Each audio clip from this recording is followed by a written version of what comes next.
नमस्कार दोस्तों, कैसे हैं आप लोग। आशा करता हूँ आप सभी अच्छे होंगे। तो आज हम बात करने वाले हैं कि 7 दिन अब बच गए हैं बीपीएससी को लेकर के, तो इसी के प्लान के बारे में। ठीक है, तो 7 डेज 68 बीपीएससी प्लान। ठीक है, अब हम लोग क्या किस तरीके से पढ़ें, इन 7 दिनों में क्या कैसी तैयारी करें जो कि अच्छा हम लोग रिजल्ट कर सकते हैं। ठीक है, और जो मैं हमेशा करता हूँ लास्ट के दिनों में, वही मैं बात करूँगा। ठीक है, तो चलिए सबसे पहले हम बात कर लेते हैं। इसमें तो सब्जेक्ट का आपको पता है सिलेबस क्या है, कैसे है। ठीक है, सबसे पहले हम हिस्ट्री की बात करेंगे। हिस्ट्री में 3 चीज़ों के बारे में बात करेंगे। ठीक है, आधुनिक, मध्य और आपका प्राचीन। तो देखिए, प्राचीन का जहां तक बात है, आप लोग मौर्य, गुप्त, बौद्ध और खासकर जैन, ठीक है, इन सभी टॉपिक को एक बार जो है वो रिवीजन कर लीजिएगा, क्योंकि जैन अभी हाल फिलहाल काफ़ी हाईलाइट में रहा है। ठीक है, महावीर मंदिर को लेकर के और काफ़ी मठ को लेकर के भी। तो जैन अभी हाईलाइट में है, तो आप लोग जैन जरूर पढ़ लें एक बार। बौद्ध तो खैर बिहार का ही है, तो आपको पढ़ना ही होगा। ठीक है, गुप्त और मौर्य, और इसके साथ साथ पाल। अगर आप बिहार में पढ़ रहे हैं, बिहार स्पेशल अगर प्राचीन इतिहास, तो उसमें पाल वंश के बारे में एक बार जरूर जरूर जो है वो रिवीजन करें। ठीक है, जहां तक मध्य की बात है, ठीक है, तो देखिए मध्य में क्या है कि आपको तो मुगल थोड़ी सी आपको पढ़ लेनी है। ठीक है, क्योंकि खिलजी खासकर थोड़ा सा पढ़ लेना है। इससे ज्यादा क्वेश्चन आते नहीं है, लेकिन बस आप खासकर लुसेंट का जो मिडावल है, ठीक है, उससे आप एक बार देख लीजिएगा। अब बात करते हैं आधुनिक, जो कि सबसे इंपॉर्टेंट है बीपीएससी के पर्पज से भी। ठीक है, तो आधुनिक में आपको जो है गांधी युग पढ़ लेना है।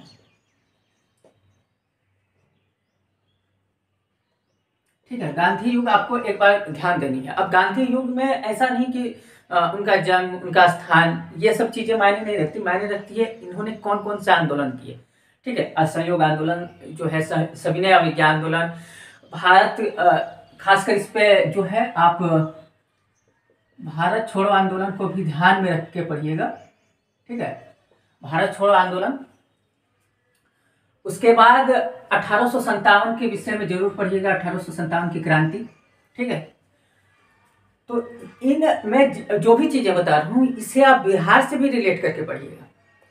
ऐसा नहीं कि मतलब जो है सिर्फ जो भारत छोड़ो आंदोलन अगर हम पढ़ रहे हैं तो सिर्फ ऑल ओवर के बारे में पढ़ें। बिहार में भी उसकी जो है क्या जो है वो छाप छोड़ी भारत छोड़ो आंदोलन ने, और कौन कौन से बिहार से शामिल हुए, इन सभी चीजों के बारे में देखना है।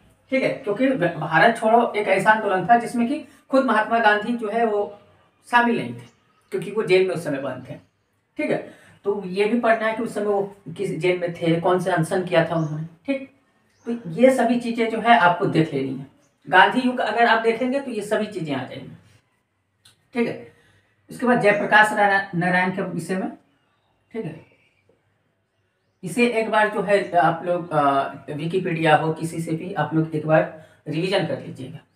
ठीक है, उसके बाद जहां तक ज्योग्राफी की बात है, इसमें बिहार इंक्लूड है। ठीक है, इंडियन एंड बिहार सबको, मौर्य को भी बिहार से रिलेट करके पढ़ना है आपको, गुप्त को भी पढ़ना है, बौद्ध को पढ़ना है, जैन को भी, इस सबको बिहार से भी रिलेट करके पढ़िएगा।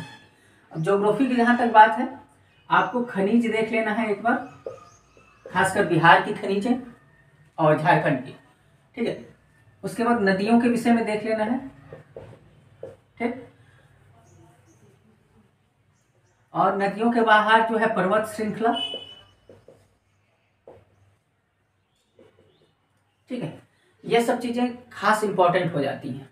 ठीक है, तो ये सभी चीजों के बारे में एक बार जरूर गौर कर से देख लीजिएगा, क्योंकि 7 दिन ही बचे हैं, तो ये लगातार क्वेश्चन आता रहता है ज्योग्राफी से। अब जहां तक इकोनॉमिक्स की बात करें, अभी हाल फिलहाल का बजट आप लोग जरूर देख लें। ठीक है, केंद्र का और बिहार का आर्थिक सर्वेक्षण को जरूर देख लें, दोनों का। मैंने जो है वो जो है टेलीग्राम पे ये दोनों दे रखा है, बजट इस बार का भी और जो है बिहार का आर्थिक सर्वेक्षण और केंद्र का भी आर्थिक सर्वेक्षण। तो ये सभी चीज़ों के बारे में जरूर देख लीजिए। एक बार जनगणना देख लीजिएगा, ठीक है। जनगणना में आपको देखना है कि कहाँ की जो है वो शिक्षा व्यवस्था क्या है और कौन से राज्य जो है घनत्व में क्या है। तो इन सभी के विषय में जो है वो क्वेश्चन आ सकता है आपका, ठीक। उसके बाद योजना जो जो बिहार सरकार ने लाई हुई है, ठीक है, वो जरूर देख लीजिएगा।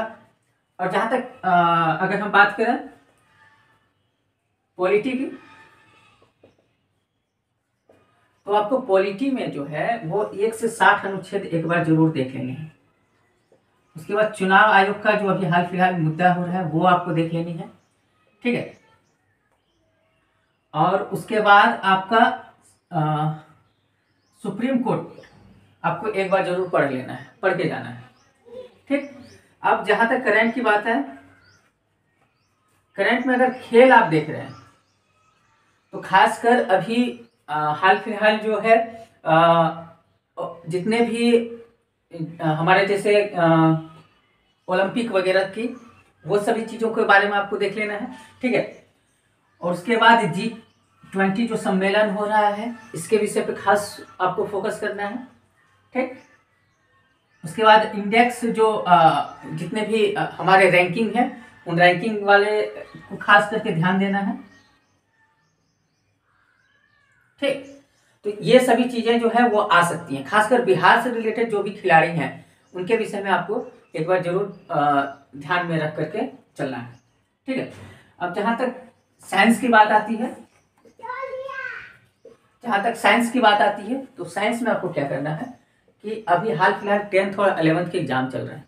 तो आपको कुछ नहीं करना, class 10th plus class 12th का एग्जाम चल रहा है, तो क्लास 10th और 11th का जो उन लोगों ने एक जो पेपर जो होता है एक ऑप्शनल के लिए, माफ कीजिएगा, ऑप्शन के लिए, ऑब्जेक्टिव के लिए, तो ऑब्जेक्टिव के लिए एक उनके पास पेपर होगा, उन्हीं को सिर्फ साइंस वाले को देख लेना है, ठीक है। एक गैस पेपर आता है ऑब्जेक्टिव के लिए, तो आपको बस 10th का या 11th का जो है वो साइंस देख लेनी है ऑब्जेक्टिव के पर्पज से, ठीक।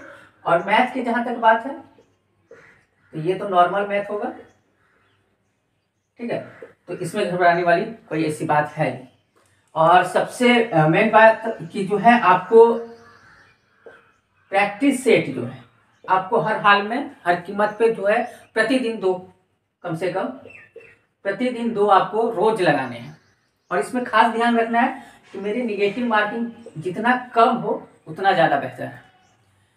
अगर आप अभी जो है 90 अगर आप टच करते हैं उसमें से अगर 5 ही निगेटिव होती है तो ये बेहतर है, न कि आप 80 नंबर या 95 नंबर लाते हैं उसमें से 60 आपका निगेटिव हो जाता है। यह बहुत ही गलत है। आप कम नंबर लाएं, बल्कि निगेटिव पे खास ध्यान रखें इस चीज को, ठीक। ये चीजें आपको, और प्लस प्रीवियस ईयर के जो भी क्वेश्चन है, वो आपको हर हाल में देख के जाना है, उससे आपको आइडिया लगेगा कि क्वेश्चन कहाँ से पिक हो रहे हैं, ठीक है। तो ये चीजें जो है आप आराम से जो है ये आप 7 दिन का प्लान रखें कि हमको 7 दिनों में जो है ये चीजें जो है एक बार रिवीजन कर लेनी है, क्योंकि आपने ये सभी चीजों को पढ़ लिया होगा मेरे ख्याल से, क्योंकि मैंने काफी पहले बताया था, 67th में भी बताया था, मेरे कई वीडियो हैं इस टॉपिक पे। लेकिन 7 दिनों में जो है ये जो टॉपिक मैंने बताया खासकर ये चीजों पे खास आपको ध्यान देनी है, ठीक है। इसमें कृषि का भी देख लेना है, अगर बिहार पढ़ रहे हैं तो कृषि इसमें एक बार इंक्लूड कर लीजिएगा, ठीक है। तो ये चीजें अभी काफी अहम है और ये पूछी जा रही हैं बिहार में। जैसे मैंने 67 का दिया, 67 में 2 एग्जाम हुए, एक तो कैंसिल हो गया, एक फिर दोबारा री एग्जाम कराया गया। दोनों में इसका वेटेज जो था मैंने देखा बहुत ही ज़्यादा था, और मैंने काफ़ी प्रीवियस ईयर के क्वेश्चन को जो है सॉल्व किया है। इस वजह से जो है मैं ये दावे के साथ कर सकता हूँ कि इसी से आपका जो है वो आने वाला है। तो आप इन 7 दिनों में जो है कम से कम ये टॉपिक जो है वो जरूर एक बार रिवीजन करके जाएं, क्योंकि आपने जो है इतने दिनों में जो पढ़ा है वो तो पढ़ा ही है, और इससे अगर बाहर आता है तो वो आपका माइंड काम करेगा। लेकिन मुझे 100% है कि इस टॉपिक से बाहर जो है वो जाने वाला नहीं है। तो आप जो है इन सभी टॉपिकों को एक एक गौर से आप लोग ध्यान से पढ़ें, और जितनी जल्दी हो सके इस टॉपिक को ख़त्म कर दें, ठीक है। तो ये 7 दिन का हमारा प्लान था बीपीएससी को लेकर के, और इस वीडियो में इतना ही दोस्तों। टेक केयर, बाय बाय, जय हिंद।